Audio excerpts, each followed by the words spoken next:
iziphathimandla zomasipala iJB Marks eNorthwest zitheleke kungazelele muntu kule ndawo ekhiqiza ukudla ngokungemthetho.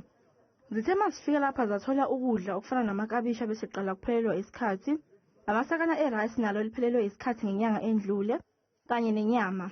Kuso lesi sitolo kutholakale ukuthi izisebenzi ziholelwa ngendlela efanele. Sibe sezivalwa. It's a labor relation issue. That's but these people, it's not their business that you have closed the shop. It is due to your non-compliance.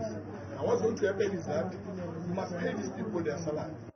Zibe sezidlulela endaweni lapho abanikazi besitolo begcina khona impahla nokufike kwatholakala khona imikhiqizo abazakhela yona efana nezinongo zokudla.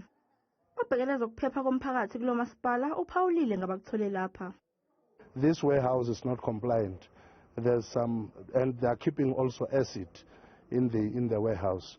The people that are working here, they don't have PPE, and there are some electrical wires that are all over the floor, and it's hazardous. It's very, very dangerous. Ngeledlule kwashona izingane ezimbili eFrederick Free State emva kokuba zidle ama-chips eziwathenga esitolo sendawo. Emva kwalesi sigameko abanikazi bezitolo babonakala belahla konke ukudla osekuphelelwe isikhathi. Kanti umnikazi wesitolo lapho izingane zathenga khona ama-chips bakuphika ukuthi ama-chips ayewadayisa ayesephelelwe isikhathi futhi ayengabulala izingane. Lesi sigameko sase-Free State silandele saseSoweto sezingane ezine ezathenga amakhekhe ethulo mlendawo nokwagcine kushone ezimbili kuzona.